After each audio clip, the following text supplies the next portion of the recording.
হাসিনা সরকারের দুর্দণ্ড ক্ষমতার বিরুদ্ধে বৈষম্য বিরোধী শিক্ষার্থীদের আন্দোলনকে চূড়ান্ত পর্যায়ে নিতে সেদিন বেগম রোকেয়া বিশ্ববিদ্যালয়ের শিক্ষার্থী আবু সাঈদ ও খুলনা বিশ্ববিদ্যালয়ের শিক্ষার্থী মীর মুগ্ধের মহান আত্মত্যাগ মনে রাখবে বাংলাদেশ।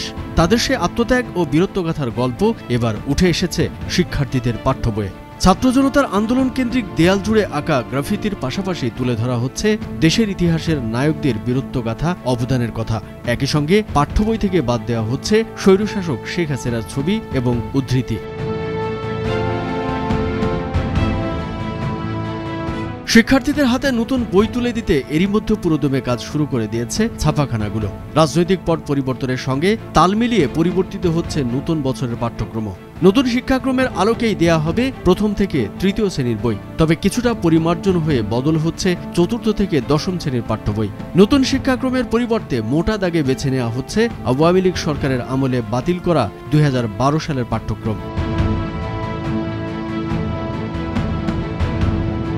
বিশেষভাবে স্থান পাচ্ছে 2024 সালের গণ অভ্যুত্থান। নতুন বছরের পাঠ্যসূচিতে থাকছে শহীদ আবু সাঈদ এবং মীর মুগ্ধের কৃতিত্বগাথার গল্প। জাতীয় শিক্ষাক্রম ও পাঠ্যপুস্তক বোর্ড বা এনসিটিবির চেয়ারম্যান AKM রিয়াজুল হাসান বলেন, গণ অভ্যুত্থান হয়েছে 69, 90 ও এরশাদ স্বৈরশাসকের বিরুদ্ধে। এবার আমাদের গণ অভ্যুত্থান হয়েছে 2024 সালে। এই 3 সময়ে অনেক ঘটনা গভীরভাবে বিশ্লেষণ করতে পারবে শিক্ষার্থীরা।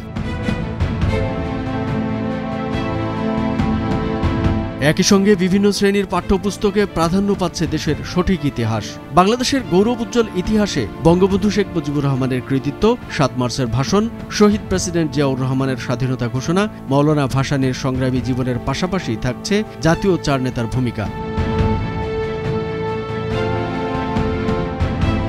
গত 17 বছর পাঠ্য বইয়ের সাবেক প্রধানমন্ত্রীর বিভিন্ন ছবি এবং বক্তব্যের উদ্ধৃতির বিষয় উল্লেখ করে দৃষ্টিকটু এসব লেখা, ছবি বাদ দেওয়ার কথা জানিয়ে এনসিটিভির চেয়ারম্যান আরও বলেন, বইয়ের মূল পৃষ্ঠার পরের ও পিছনের পৃষ্ঠায় এই দলীয় প্রচার প্রোপাগান্ডার ছবি এবং তার বর্ণনা অন্তর্ভুক্ত করা হয়েছিল, তা বাদ দেওয়া হয়েছে। উল্লেখ্য, ছাত্র জনতার আন্দোলনের সময় দেশ জুড়ে আঁকা হয় অসংখ্য গ্রাফিতি। সেগুলোর মধ্য থেকে ব্যাপক সাড়া জাগানো গ্রাফিতিগুলো অন্তর্ভুক্ত থাকছে নতুন বইয়ে। জানুয়ারিতে যারা 10ম শ্রেণীতে পড়বে, পাঠ্য বই হবে 2012 সালের শিক্ষাক্রমের আলোকে।